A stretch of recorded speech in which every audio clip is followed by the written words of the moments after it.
Namaste, good evening, and welcome to the Vedanta Society of Greater Houston and our class on the Bhagavad Gita. We'll begin, as always, with a chant.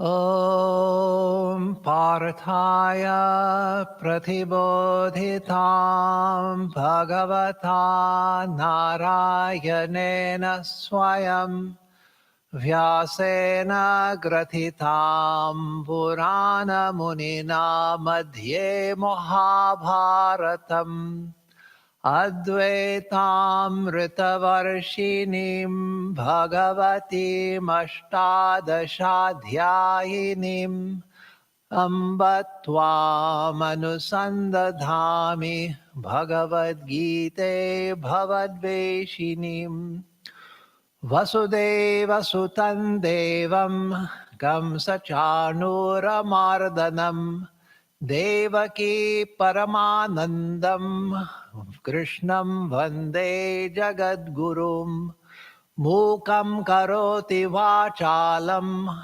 Pangum Langhayate Girim Yatkripa Tamaham Vande Paramananda Madhavam. Om, O Mother Bhagavad Gita, we meditate on you who were made known to Partha by the Lord Narayana himself.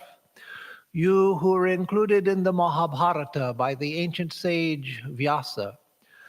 You, the goddess who rains down the nectar of Advaita, non-dualism, in 18 chapters. You, the destroyer of relative existence.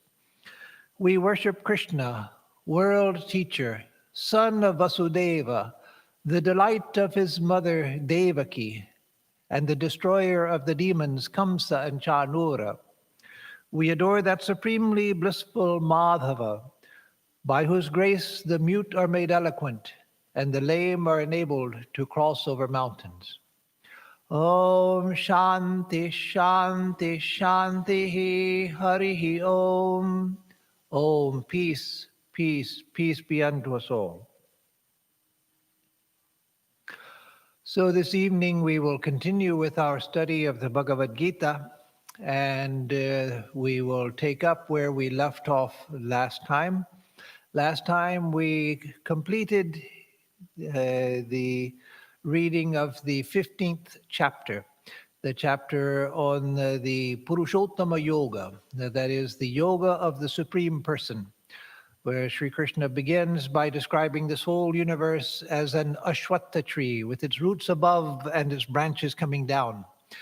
And then he tells about his own manifestation, how each living sentient being is a spark of his own being. He has entered into all beings, how he nourishes all beings, how he supports all beings, animals, plants, etc.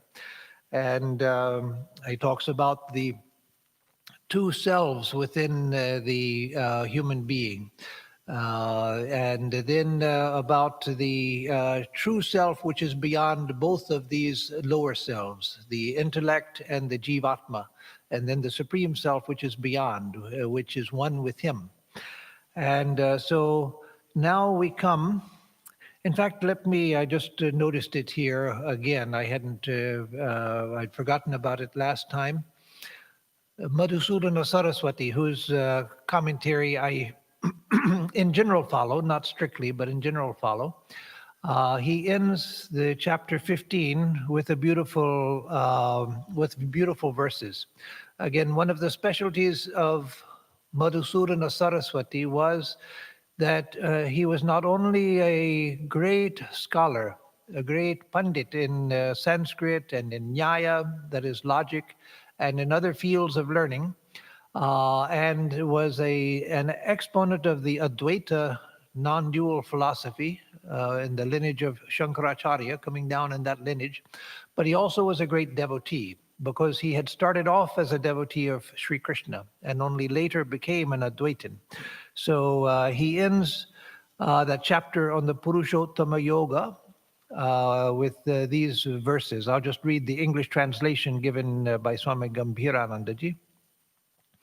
I do not know any reality other than Krishna, whose hands are adorned with a flute, whose luster is like a new rain cloud, who wears a yellow cloth, whose lips are reddish like the bimba fruit, whose face is beautiful like the full moon, and whose eyes are like lotuses.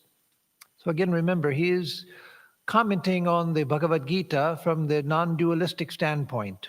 And so he is giving a non-dualistic interpretation of the text, and a very beautiful non-dualistic interpretation.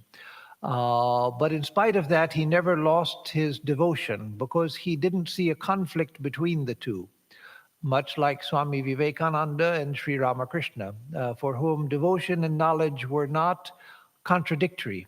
They were two phases of the same realization. And so then he goes on, the mind that is ever merged in the state of constant bliss removes all mentations, that is all thinking, by eradicating the sorrows consequent on repeated births and deaths, and it attains at once the reality transcending cause and effect, again the non-dualistic. I am that supreme auspicious one.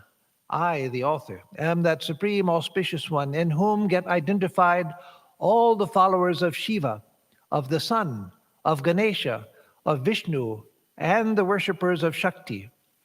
Those fools go to hell who cannot tolerate the wonderful glory of Krishna, which is ascertained through the valid means of knowledge as well. So again, he goes from the devotional to the non-dual and back to the devotional. Or I should say, I should also include, in what I just read, he goes from the devotional to the non-dual to the universal, where he accepts all different viewpoints and sees that all of them are trying to express the same eternal truth. And then he comes back again to the beloved Krishna, the ideal of his heart. So those fools go to hell who cannot tolerate the wonderful glory of Krishna, which is ascertained through the valid means of knowledge as well. So as well as the knowledge of non-dualism. So now we come to chapter 16. We're coming towards the end of the Gita. And that doesn't mean that once we've gone through all 18 chapters that we will have finished the study of the Gita. No, it means that we will have finished this time through the Gita. But one can never come to an end of studying the Gita. Because each time one studies it, at every stage of one's spiritual life, one finds deeper and deeper truth within it. So this chapter 16 is called the chapter, the Daivasura Sampad Vibhaga Yogo Nama Shodashodhyayaha. That's a long name. It means the 16th chapter, Shodashodhyayaha, the 16th chapter, Nama, named Daivasura Sampad Vibhaga Yoga. That is the yoga of the division or the categorization of the divine and demonic attributes. And so it's named after the fact that in this chapter, Sri Krishna talks about the divine attributes of those who are born with or who develop, even if they're not born with it, who develop a divine nature, and those who have a demonic nature. And of course, we don't need a scripture or a prophet to tell us that they're good people and they're bad people. There are people who are the salt of the earth, who are spiritually oriented, who are good and generous people. Whether they believe in God or not, they believe in higher values and express those higher values. And then there are people, whether they believe in God or not, some of them believe in God, but yet, or say they do, but yet act as if there were no God, and who are demonic in their nature, harming others, harming themselves, harming the world around them. And so this is a chapter on the divine and demonic attributes as expressed in human beings. So it's not talking about problems in nature, storms and hurricanes and earthquakes and famines and disasters like that. It's talking about the nature of human beings, of the individual human being, which may express divine qualities or may express demonic qualities. And so this proceeds from the previous chapter, in which Sri Krishna had said in verse, let's see, that was in verse 2. He mentions in the first verse of chapter 15, which we have gone over, he says that the Ashwatha tree, the root is above and the branches are below. That is, the root, the taproot, is in Brahman, and the branches are this world. But then in the second verse, he says, but there are branches coming down into this, or there are roots coming down into this world as well. And those roots come into the,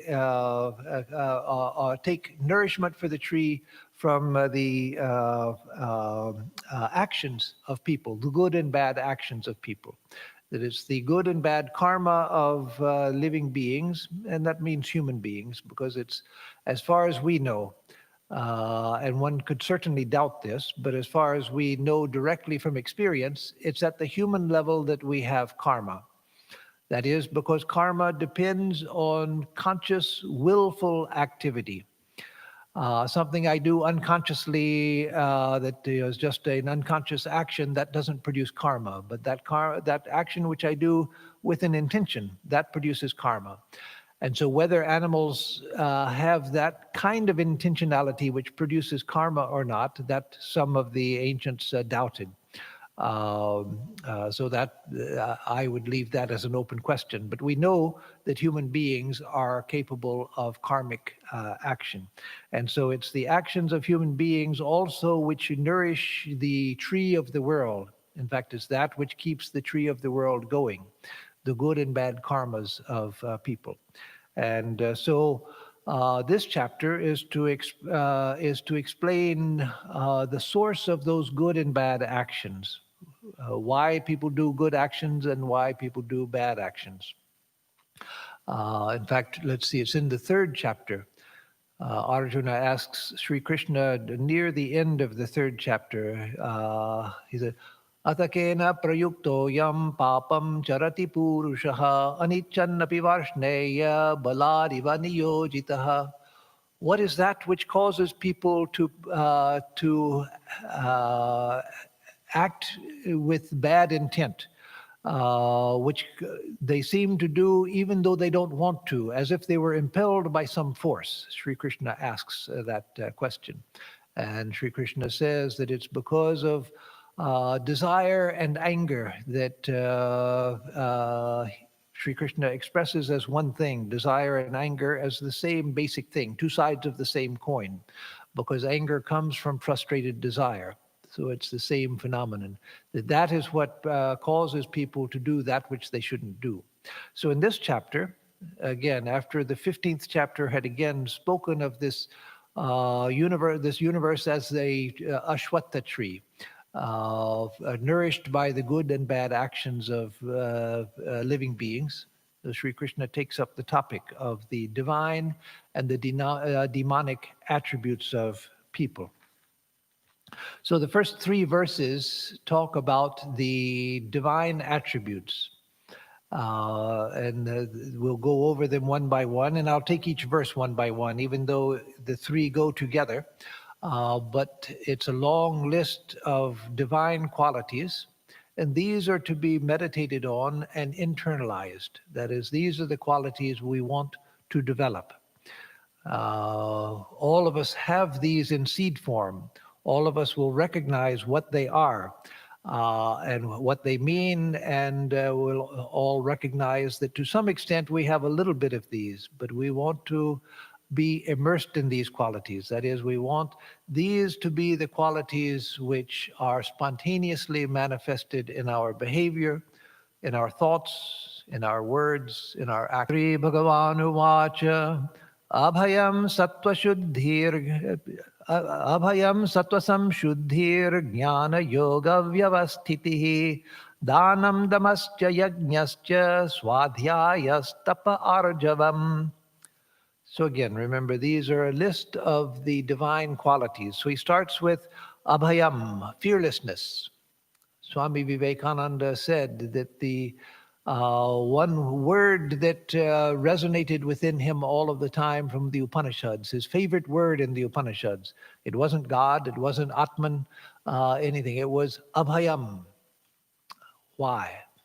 Because Swamiji said that all sin, all bad things that we do come from weakness. And fearlessness is synonymous with strength. That Swamiji always told us that we should learn to be fearless. Be fearless, face the world, face the brute, as he said, face the brute. Face that is the brute of this world, face the difficulties of this world. Don't run from the difficulties of the world, but face them. Get rid of the demon of fear. And so there are many passages in Swamiji which are very beautiful, which beautifully express the value of fearlessness. So the very first quality which Sri Krishna mentions is abhayam, fearlessness. And that also we can imagine that was on the top of Sri Krishna's mind, not only because of its general importance, which also is there, as Swami Vivekananda taught, but also because Arjuna was overcome by fear. He claimed to be full of virtue, that I don't want to kill others, I'll beg my food rather than engaging in fight and everything. But at the root of it was fear. So Sri Krishna, of all of the divine qualities, he first mentions abhayam, so fearlessness, sattva samshuddhi, that is perfection in purity of mind, or the purity of the purity of the mind, perfect purity of the mind. Which I would prefer over perfection of the purity of mind, but purity of mind. Sattva means the sattva guna, that is the highest of the three gunas, the quality of purity, tranquility, luminosity, equanimity, etc., clarity, transparency, etc. All of those are the qualities of sattva. But sattva also means the mind, the highest part of the mind, the buddhi. And therefore it also means the heart, because all ancient peoples all over the world recognized experientially. It wasn't bad physiology. They recognized experientially that the seat of the higher mind is within the heart, not the blood pumping organ, but in the psychic center of the heart. That is the center of the higher mind, the buddhi. And so that is what is also known as sattva, because that is the highest manifestation of sattva within a living being. The body is the most tamasic part of our being. The lower mind is the most rajasic part, though it can sometimes be tamasic and it can sometimes be sattvic also. But the buddhi, the heart, the higher mind is also known as sattva, because it is the sattvika part of our being, that which catches the reflection of the infinite self, there where resides the jivatma, the individual self, the center of consciousness, which is our identity, that within us which says, I am, that experience of I am, and I know that I am, that comes from the buddhi, from the heart, from the sattva. So here, sattva samshuddhi, the perfect purity of mind. So the person of divine attributes has fearlessness, has perfect purity of the higher mind. What does perfect purity of the higher mind mean? Well, first of all, what is purity? Purity means the absence of anything which doesn't belong in something. If we say the water is impure, don't drink it, it means there's something in the water which shouldn't be there. If we say that, I went to the miller and got a bag of flour, but I don't think it's pure flour. I think he mixed something in there. It means that it's not just pure ground wheat, but something has been put in which shouldn't be in there. So impurity means something which is in something else where it doesn't belong. And so purity of the buddhi means that which doesn't have any admixture. And so when speaking of the heart or the buddhi or the higher mind, all being synonyms of the same thing, its purity means that it has become perfectly sattvic. That is, it has become transparent. It's not ruffled by desire, not ruffled by greed, not ruffled by anger, but it has become perfectly transparent. Think in terms of like a mountain lake, a pure mountain lake, which catches a perfect reflection of the things around it. So when you see a picture in a calendar of a mountain lake, where you see the lake and you see the trees and mountain on the other side of the lake, and they're perfectly reflected in the lake. So at first you can't tell which is the real and which is the reflection. That is the perfect purity of the lake. And so the mind, when the higher mind, when it's like that, when it's not ruffled by desires and greed and anger and jealousy and all of those things, but is perfectly tranquil and yet awake, not sleepy, but perfectly awake and perfectly limpid and perfectly transparent. So that is the perfection of the purity of mind. And then jnana yoga vyavastitihi. That is steadfastness in knowledge and yoga. Jnana, yoga, vyavastitihi. Vyavastitihi means establishment in or steadfastness in. Jnana, knowledge, and yoga, yoga. So jnana, that is the knowledge of the self, that is steadfast in the knowledge of the self. So this doesn't necessarily mean a perfectly realized soul, though that of course is the highest perfection of it, but even a person who is steadfast in the thought of the self, steadfast in meditation on the self.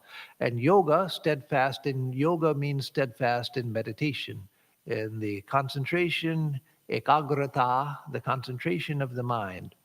So that also is a daivi sampat. Sampat means wealth. And so daivi sampat means divine wealth that the spiritual possess. So established in knowledge, that is awareness of the truth of the Atman, and yoga, concentration of mind. Then dhanam, charity, dhanam, charity. That is recognized as important in all religious traditions. In Christianity, in Judaism, they make a great deal of the virtue of charity in Judaism and in Christianity. In Islam, that is an essential quality. What to speak of in the Sufis? Of course, in the Sufis, they carry all of these things, like Vedanta does, up to a very high point. But even among the ordinary Muslims, charity is considered an essential quality of a good Muslim. And so in Hinduism, the same thing, that charity is an essential quality of a religious person.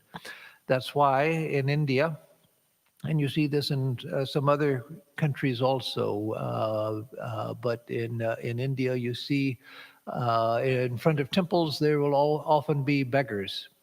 Because people going to a temple, making a pilgrimage to the temple, then part of their going to the temple should be giving something to the poor. In fact, some of you know that I unofficially, not in any formal way, but speaking more poetically, I adopted a family of beggars in the village of Belur, where our headquarters is in Bengal. And so they were beggars. And every Tuesday they would sit in front of the Kali temple when many people would go, because Tuesday is sacred to the Divine Mother. So many people in the locality, not pilgrims from far, but because it wasn't a well-known temple, it was just a neighborhood temple. But they would go and sit in front of the Kali temple to beg. And on other days they would sit on the path, the road leading into the gate of Belar Mutt as beggars, because people going to a temple are inspired to be charitable, even if at other times they're not charitable. At that time, They recognize that they should be. Why? Because it's widely recognized in all traditions. Buddhist also, I'll come back to Buddhism. I didn't mention them before, but I'll mention them in just a moment. That dana is an essential characteristic of the spiritual person. Why?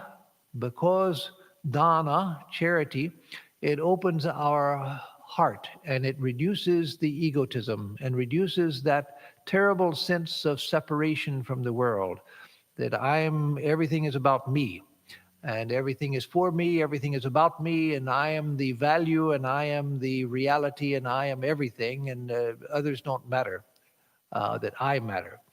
And so dana, charity, is a recognizing that no others are as important as I am. That the wealth that I have, whatever wealth, however little the wealth that I have garnered in life is, some of it for others, to benefit others. Nothing should be just for myself. That's why in the third chapter, Sri Krishna says that one eats sin who cooks only for himself. That when cooking, one should think not only of cooking for oneself, but do it for others as well. So even here, though sadhus are not expected to have duties like that because their only duty is to realize God, but recognizing the importance of that here, where I don't have anyone to cook for, but when I eat, I always leave something and take it out to give to the crows and the birds and the chipmunks, so that they have a share also. Since there's not another person living here for me to feed, at least I can feed other beings.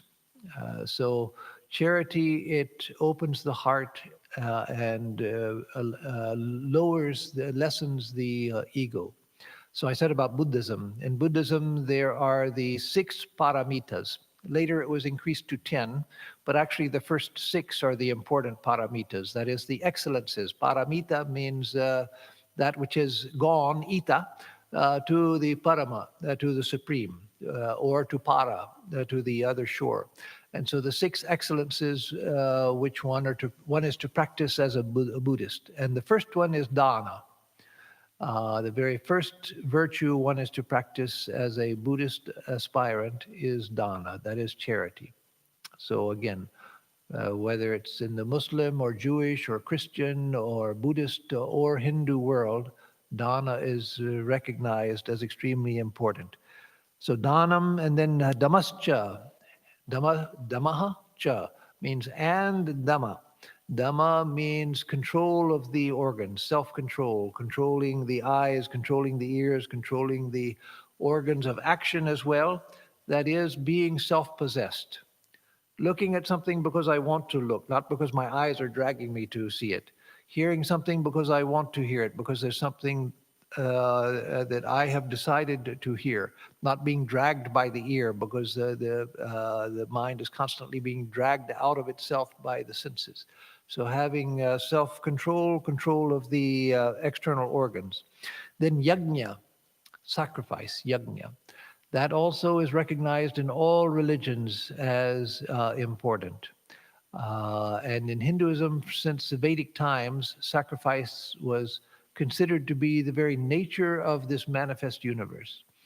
That when Prajapati, the grandfather, the creator of this universe, when Prajapati went to create the universe, what did he do? He practiced tapas, which is a form of sacrifice. That is, he sacrificed. Because through sacrifice, one gains a spiritual power. Sacrifice means the whole universe operates on a principle of sacrifice, means at every stage of development, we have to give up one thing to have another. And we take in so many things from society. We take in food, we use the roads, we use the electricity, we use the water, we use so many things, the emotional support of other people. We're constantly taking in from society. And so we have to give back, because otherwise we're taking in the sacrifice of others and just keeping it. hoarding it for ourselves, and that is death. And it also leads to terrible meaninglessness. The person who gives to others never suffers, who gives to others with a free heart, without expectation of return. Such a person never suffers the sense of meaninglessness because they are part of the flow of life. That what they take in, they give back and try to give back more than they take in. Once a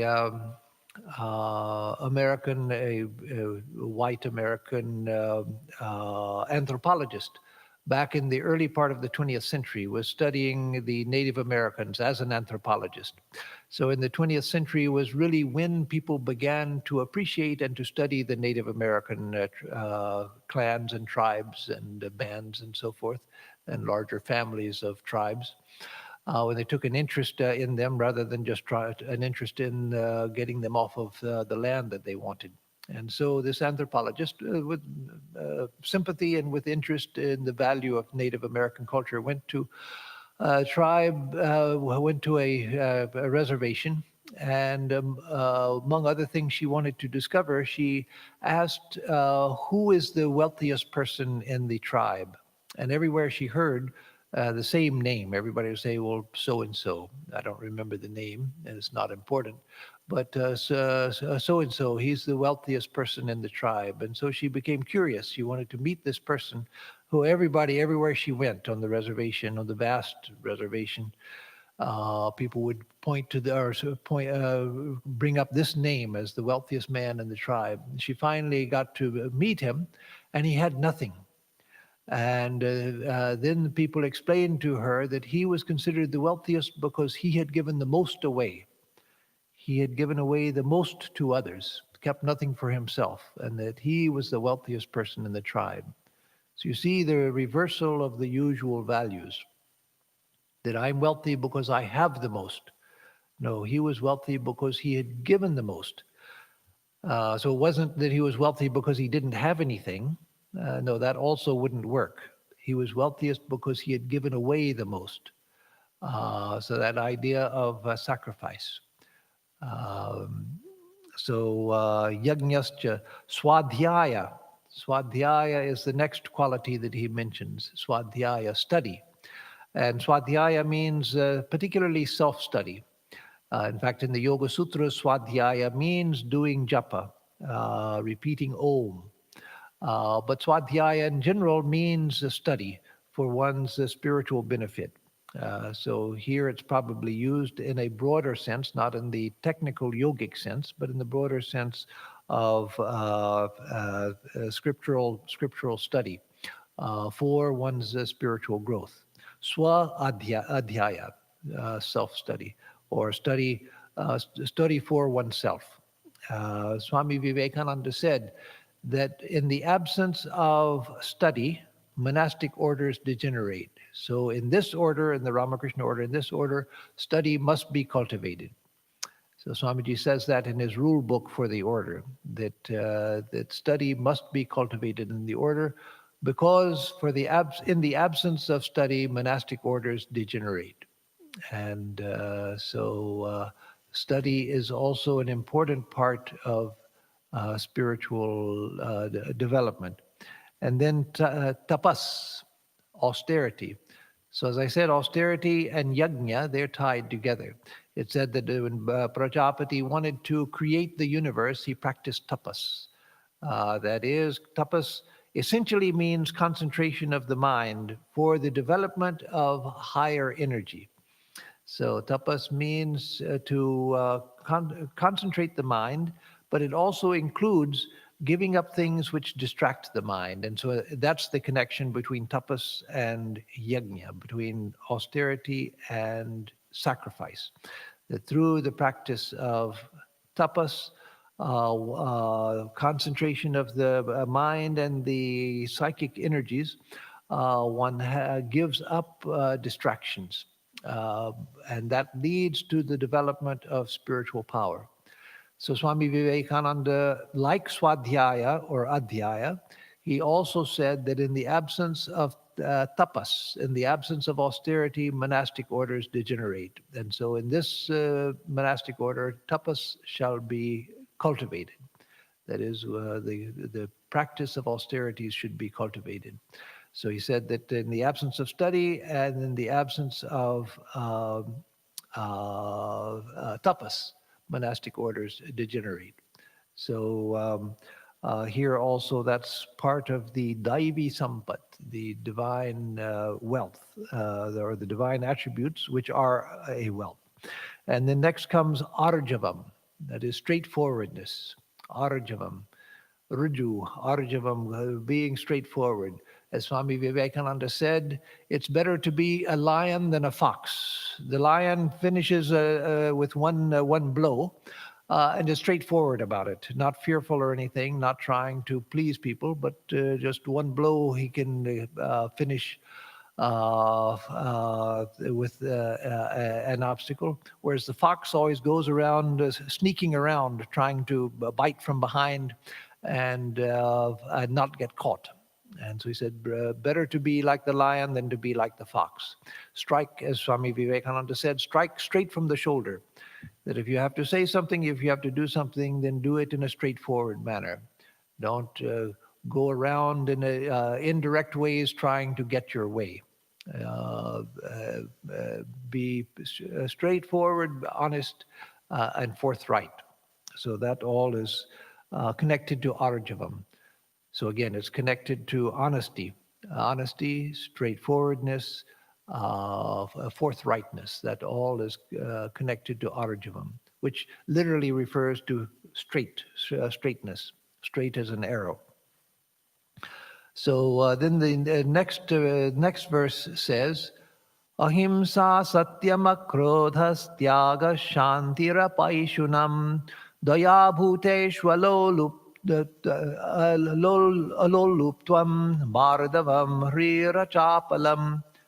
I stumbled here because in another recension of the Gita, which I read just before coming in, it had a different word instead of alolupam. Aloluptvam. But in the other one, it had a word which means lust. But here, loluptvam has non-covetousness. So here in this verse, it starts with ahimsa. Ahimsa, not causing harm to any living being. So ahimsa, of course, it's expressed in a negative way, non-harmfulness. But it means that one has that one has the goodwill of others in mind. It doesn't mean just that you don't like others and you hate everybody and you hate everything, but you don't actually harm them. You refrain from harming them even though you dislike them. No. It's not just a negative quality of not harming. It means that the positive quality is there, which allows you to practice ahimsa. That is, ahimsa, non-injury, comes from a sense of connection to all and a sense of love and sympathy with all. And therefore, you don't harm others because you recognize your connection to others. You recognize that others have the same feelings as yourself. You recognize that as I don't like to be harmed, others also don't like to be harmed. And so all of that is included in the virtue of ahimsa. So that also is one of the divine attributes. And then satyam, truthfulness, speaking the truth, and thinking the truth, speaking the truth. So satyam, that also in all religions is emphasized as important, whether it's Judaism, Christianity, Islam, Buddhism, Hinduism. In the Ashtavakra Samhita, which deals with the very highest knowledge, the very highest non-dualistic knowledge. But it begins by, let's see, how is it? Mukti michasi chetata kshamarjavan dayatosha satyam piyushavat bhaja. So mukti michasi chetata, I forget the second foot. But anyway, it's the fourth foot that I actually want for the reference. So he says that if it's liberation that you want, then avoid the sense objects like poison and cultivate the satyarjava daya tosha, truthfulness, compassion, straightforwardness, etc. So truthfulness is recognized everywhere in all traditions, within Hinduism and within other traditions, as essential. Why? Because truthfulness keeps the mind clean. Truthfulness keeps the mind fearless. Because if I start telling lies, I tell one lie, and then I have to tell another lie to support that one. And then I have to tell another lie to keep people from finding out about those two lies. And then you begin to develop a web of lies. And then you're worried, well, what if somebody finds out about what I said, that what I said was not true? What if somebody finds out? I'll be undone. And so one should strive to be truthful in thought, word, and deed. And there's also another reason for that, even a higher reason, and that is that if we are untruthful, we are actually weaving a web of illusion around ourselves, and we are the ones who are caught. We are caught by our own untruthfulness. We do it in order to fool others, but in time we fool ourselves. I knew a man who was so untruthful. I saw him over a long period. And he started out just telling a few ordinary lies now and then in order to stay out of trouble. But in time, it got to be where he became so used to lying that even when it didn't serve an obvious purpose, he would lie just because he'd gotten used to lying. And then I saw him, after many years, I saw him near the end of his life, and saw that he could no longer tell the difference between truth and a lie. He had gotten to where he thought that if he said something, then that made it true. And so he was completely deluded by his own lies. He no longer even knew the difference within himself. The things that he would say something that everyone else recognized was a lie, and he actually couldn't even see it as a lie anymore. So he had bound himself so much. So truthfulness is an essential virtue. Akrodha, the absence of anger. So Swami Vivekananda said that let no one, he was talking to his monastic disciples, he said, let no one feel bad that they have anger, because that shows that you have a power that can be controlled and used for a spiritual purpose. So note that he said it can be controlled and directed to a higher purpose. So what he meant was, let none feel bad that they have anger. He wasn't promoting anger. He said that a person who has no anger may have, well, I'll tell a story to explain what he meant. It's a story not connected with what Swamiji was saying, but which expresses the intent of what he was saying. I heard about Swami Bhaskareshwaranandaji, who is a great realized soul who lived in Nagpur for many years. He founded the Nagpur Center, though he would have said Swami Shivananda, his guru, had founded it. But he was the one who actually went there and started the ashram and built it up. And so I heard this story from Swami Bhashyananda, who had joined with him and lived under him for many years. That sometimes people would come to Swami Bhaskareshwaranji and say, oh, this young man is coming now to the center. He's so wonderful. And he never gets angry. He doesn't have any anger. And so Swami Bhaskareshwaranji would say, oh, he doesn't. He said, no, Maharaj, it's wonderful. He never gets angry. He has no anger. And Bhaskareshwaranji said, really, are you sure? He said, yes, Maharaj, it's quite extraordinary. He never gets angry. And then Swami Bhaskareshwaranji said, he must, there are only two types of people that never get angry. One is the Paramahamsa who has transcended the world, and the other is the fool. Being a Paramahamsa is not so easy, so he must be a fool. So the idea was, again, not promoting anger. He wouldn't have done that. But the idea is that The repression of anger is not what we want. That is that which is so common. We repress anger because it's socially unacceptable, and so we pretend not to have anger. That's natural. People shouldn't feel bad about doing that because it's natural, but it's not what we want. And so it's better to have anger and to control it for a higher purpose. Then that becomes spiritual power. And so don't be afraid of having anger. It's better even to express it than to just repress it because it's socially unacceptable. But learn to control it for a higher purpose, recognizing that I am just hurting myself by the expression of anger. So you see the difference. It's not, oh, I can't get angry because people will criticize me and people will think badly about me for being angry. So let me smile even though I feel so much anger burning inside. No, don't do that. If you find anger building inside, find out why it's there and diffuse it at the cause, because you recognize that anger disturbs me. It destroys me. It's not my friend. It's my enemy.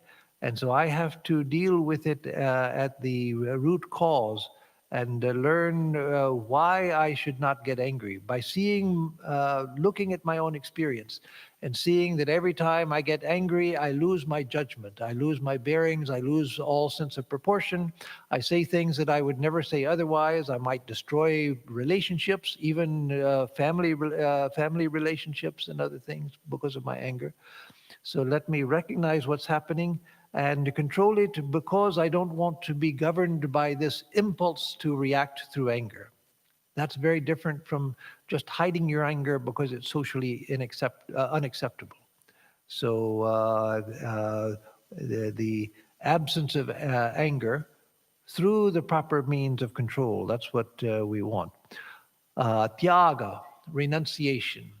And as I've explained on occasion, renunciation is not just for the monk. Renunciation is for everyone, including householders. And renunciation is not something which is strange to us. Everyone practices renunciation every day of their lives, at least every conscious day of their lives after you get out of infancy, because that's the only way we can live. The child has to eventually give up its toys to go to begin school. And once they begin school, they can't spend all of their time playing games and playing with their friends. Yes, they have some time for play, but then they have to give that up so that they come home and study. When a person grows older, then they have to give up their toys altogether and take up young adult pursuits. And then the further you go in school, the more you have to give up and the more you have to concentrate on your studies. Then if you get married, you have to give up so many things in order to get married. You can't wander around at will. You have someone else that you have to consider before you do anything. If you have children, that's a huge renunciation. How many things parents have to give up when they have children. So the emphasis is not on giving up. The emphasis is on, I have something better which I love more, and to let the lower go. That's the way all true renunciation happens. That I see something better. This thing, now I have to give it up because it's just getting in the way if I want to get to the better thing. And so everyone practices renunciation throughout life. And so we have to learn that that is a universal law. A person who becomes a sadhu practices it in one way, a householder practices it in another way, but everyone has to learn to practice renunciation. And if we see that as a law of life, then we learn to participate with it. We don't resist it, we don't dislike it, we don't try to hide from it. We realize that no, it's always giving up the lower for the higher. And I don't have to give up anything until I recognize something higher. And then once I recognize something higher, then the lower begins to fall away by itself because I've recognized this is what I want, not that. So tyaga is another quality. Shanti, peace. That is peacefulness of mind, tranquility of mind. Again, not the peace of a Sunday afternoon nap. That's fine. Sunday afternoon, I'm not saying there's something wrong with a Sunday afternoon nap, But here it's not talking of the peace of a Sunday afternoon nap. It's talking of the peace where the mind is satisfied, the mind is tranquil, the mind is under control. And then apaishunam, which means non-covetousness. No, I'm sorry. It's the absence of apaishunam, means the absence of vilification. That is not vilifying other people. So apaishunam, not vilifying other people. And then doya, compassion for others. Sri Ramakrishna said that love for one's own people is maya, but love and compassion, daya for all, that is the opposite of maya. So you remember that Sri Ramakrishna once said in front of Swami Vivekananda, he was in a state of ecstasy when he said, he was saying, Name Ruchi, Jive Doya, Jive Doya, Name Ruchi, Vaishnav Seva. That's the famous saying among the Bengal Vaishnavas, that Jive Doya, compassion towards all living beings, Name Ruchi, delight in the name of God, and Vaishnav Seva, service to other devotees. Those are the three virtues that should be forefront in the practice of every Vaishnava. And so Sri Ramakrishna was quoting that in a state of ecstasy. And he said, or before the ecstasy, he got out the first part, Jive Doya, compassion to living beings. And then he went into ecstasy. And then in a state of ecstasy, he said, what, you worm, who are you to practice compassion towards living beings? It's not compassion, it's service to Shiva in the Jiva. And hearing that, Swami Vivekananda, as Narendra at that time, came out of the room and told others that today I've heard a wonderful truth, and if I get the chance, I will spread this through the world. So it's very interesting at that moment. He was still Narendra, and he hadn't yet been commissioned and with the idea of a world mission or anything. He was still learning from Sri Ramakrishna and resistant to many of the things Sri Ramakrishna was saying. But at this point, when he heard that, the idea of a world mission, as far as we know, first dawned on him. He said, I shall spread this idea if I get the chance of worshiping the jiva, that is in living beings, as Shiva, as God. So from that, we shouldn't take the idea that compassion is bad. No, compassion is a divine attribute, as Sri Ramakrishna said at other times. What Sri Ramakrishna was criticizing was the compassion based on the idea that I am compassionate for these poor people. No, he said, much better than that is to worship the others as God and to help them, but not because you pity them, but because you see God in them. So offer your help as worship.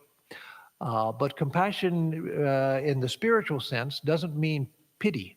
It doesn't mean pitying people and say, oh, look at the poor beggar, let me give them a nickel. Maybe it will help them. And I'm such a good person, I can give them a nickel. No, it means identity with others, love for other beings, sympathy with others, recognizing the joys and sorrows of others as being as important as your own joys and sorrows. So that is real doya. It's doya bhuteshu. The whole phrase in the verse here, doya bhuteshu, compassion for all living beings. And then aloluptvam, which means non-covetousness. Aloluptvam, non-covetousness. Mardavam, which comes from mridu, sweetness. And so mardavam, which means gentleness, sweetness. Gentleness is probably a better translation of maradavam, again, which comes from mridu. So the sattvic person becomes very gentle. As Swami Vivekananda said, be as firm as adamant, but as soft as a flower. Firm as adamant, that is, as strong and steady and determined as adamant, but also be as soft as a flower, that is, as soft towards others as a flower. And so that is maradavam. And hri, which means modesty. Hri is modesty. And then achapalam, which is freedom from restlessness. achapalam, freedom from restlessness. So these last 3 or 4 I've done a little more quickly because time is running out. So we only got through 2 verses, but it's better to go through them slowly to understand each of the words in here, because a tremendous amount is contained in each of these 3 verses. So let me just read through the translation of those first 2 verses, and then I'll give announcements, and if anyone has questions, I'll answer those. So first verse says, fearlessness, the perfect purity of mind, constant steadfastness in both knowledge and yoga, charity, control of the external organs, that is, the sense organs and the organs of action, sacrifice, scriptural study, austerity, and rectitude, that is, arjavam, which means being straightforward, honest.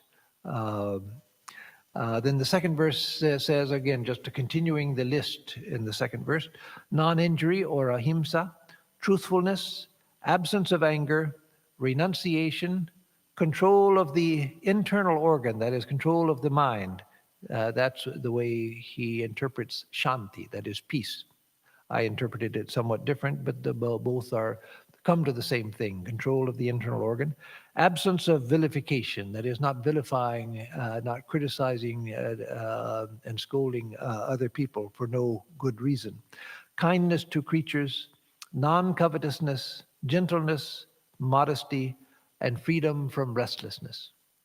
So with that, we will end the class today. And for today, and next week we will continue with the third verse of this chapter. So let me give announcements, and then if there are any questions, I will handle those. For the announcements, on Thursday we'll have the usual Gospel of Sri Ramakrishna class at 11 o'clock in the morning. And on Saturday we have our annual Kali Puja. So Saturday is Deepavali or Diwali, or various ways it's pronounced in different parts of India, different linguistic traditions. But it's also Kali Puja. And so we will have our Kali Puja here, starting at 6:30 in the evening and lasting till 8:30, the main part of the puja and the food offering. And then at 8:30, there'll be the arati, the waving of the lights. So all of that will be live streamed on YouTube, the same place where you're getting this class. You'll find that live streamed from 6:30 p.m. on Saturday, this Saturday, the 14th. And then after the arati, which will be means about 8:45, those who want to come to the temple, again, it'll be night at that time, but those who want to come to the temple and offer a flower to Mother Kali and receive some prasad in hand, a little prasad in hand, they can come between 8:45 and 9:15, so just a half an hour. And we'll just allow one family group in at a time to offer a flower, receive some prasad, and then make way for the next family unit, or an individual if you come by yourself. So that is our program for Kali Puja. And then on Sunday, I will speak in the series on gods and goddesses, I'll speak, of course, about Kali, since we're celebrating her worship on Saturday. On Sunday, I'll speak about Kali. And then the following week, we'll continue our classes as usual. But the last Thursday of this month, which is Thanksgiving, we won't have the gospel class. So otherwise, the classes will continue as usual on Tuesdays and Thursdays. And Sunday lectures will continue as usual throughout the month. So the two the two special announcements are Kali Puja on Saturday, and then no class on Thanksgiving Day. So now we have a question Surenji is bringing to me. Thank you, Surenji. So from Devi. Devi is Pranam. But then the question from Shubhadeep, Pranam, aren't sattvic state of mind, tranquility, joy, bliss, and peace the same in the deeper state? aren't sattvic state of mind and peace. Oh, yes. So so real peace is the sattvic state of mind. Yes, there's not a difference. So again, we feel peaceful when on Sunday afternoon when we have nothing to do and we lie back in an easy chair or on the couch and take a nap or something. That's a type of peacefulness. And again, no harm in that. I'm not criticizing that, but that's not what is meant here. So yes, the peace which is spoken of as a daiva sampat, a divine attribute, is that which is this sattvic state of mind, which includes tranquility, joy, bliss. All of those come together in the sattvic state of mind. Yes. So okay. So that's the end of the class for tonight, and I'm glad that all of you could join us for this class. And I'll give a closing chant, and we first wish well to all of you. And now for the closing chant.